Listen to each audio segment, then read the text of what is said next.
ہمارے ایک دوست ہیں، میرے سامنے انہوں نے ایک بہت بڑے اللہ والے کو کہا کہ میں مفتی صاحب کے ساتھ آیا ہوں، آپ سے ایک سفارش کر لیں۔ میں تھوڑا ہنسا، میں ان بزرگوں کا مزاج جانتا تھا۔ انہوں نے کہا جی بولیں۔ کہا جی میرے لیے دعا کریں، اللہ پاک مجھے خوش و خرمی والی زندگی دے۔ انہوں نے کہا اماں زندہ ہے تیری؟ کہا جی ہاں۔ کہا پھر اس کی دعا عرش پہ جانے کا رب سے وعدہ ہے، میری دعا کا وعدہ نہیں ہے۔ نماز کے بعد اگر حقوق پہ بات کرو نا، تو ماں باپ کے معاملات وہ ہیں جن سے آج ہم غافل ہیں۔ پیسے میں نے جمع کر رکھے ہیں، کیوں؟ حج کروں گا۔ اچھا ہو گیا حج، پھر قبول نہ ہوا، پھر کیا کرو گے؟ ضائع ہو گیا نا۔ آؤ گھر میں بیٹھے ہوئے ایک حج عمرے کا ثواب ملے گا جو قبول ہے۔ کب وہ کون سے؟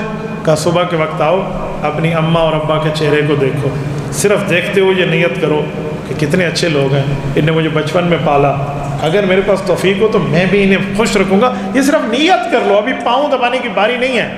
فرمایا ایک حج ایک عمرہ قبول والا رب تمہیں ثواب دے گا۔ ہم کہاں بیٹھے ہیں؟ ہمارا معاملہ کیا ہے؟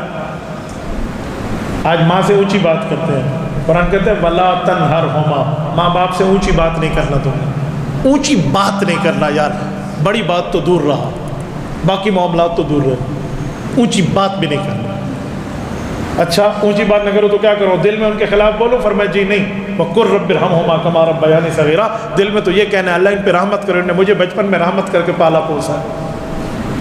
تو بھائیو ہمیں کچھ اس پہ غور تو کر لینا چاہیے۔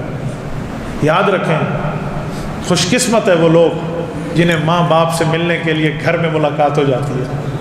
ان سے پوچھیں جو اپنے ماں باپ سے ملنے قبرستان جاتے ہیں۔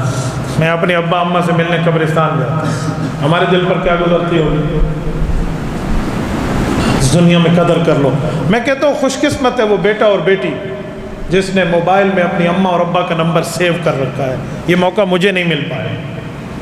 خوش قسمت ہے جو اپنے موبائل میں اپنی اماں اور اپنے ابا کا نام سیو کر کے زندگی میں ایک بار تو بات کر لیں، میں نے موبائل میں اپنی اماں ابا سے زندگی بھر بات نہیں کی تھی، میرے پاس اس زمانے میں موبائل نہیں ہوتے تھے۔ تو خوش قسمت ہی ہے، تمہیں جنت کے پیکج تمہارے گھر میں، اور ہم کہاں بیٹھے؟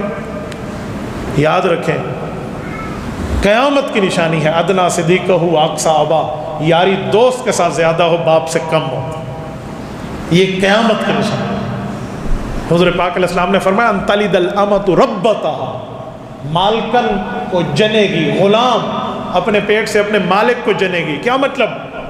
یعنی قیامت سے پہلے باپ کی حیثیت گھر میں نوکر کی ہوگی اور بیٹے کی حیثیت مالک کی ہوگی، بیٹی کی حیثیت مالکن کی ہوگی اور ماں کی حیثیت نوکرانی کی ہوگی۔ یہ قیامت ہے۔ آج میری بہنوں کو مجمع بھی ہے، میں ان سے بھی مخاطب ہوں کہ تمہارا دین تو بہت آسان ہے، مردوں کا بہت بڑا لمبا دین ہے، لینتھی ہے، عورت کا شارٹ کٹ ہے، مختصر و طریق الجنہ، جنت کا بہت شارٹ وے ہے۔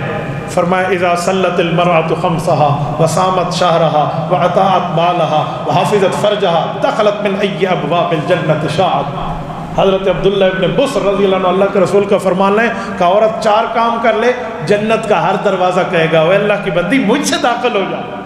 کہ رسول اللہ وہ کون سے 4 کام ہیں؟ کہ 4 کاموں پہ جنت، کا 4 کاموں پہ جنت۔ اذا صلت المرأة خمسها، نمازوں کی پابندی کر لے، صامت شہرها، رمضان کے روزے کی پابندی کر لے، وحفظت فرجها، اپنی عزت پر سودا بازی نہ کرے، واطاعت بالها، اپنے خامد کی بات کو اطاعت میں مان لے، دخلت من ای ابواب الجنت شاءت، جس دروازے سے چاہے گی جنت میں انٹری مار لے۔ کتنا آسان اور مختصر دین ہے، لیکن آج ہم کہاں بیٹھے؟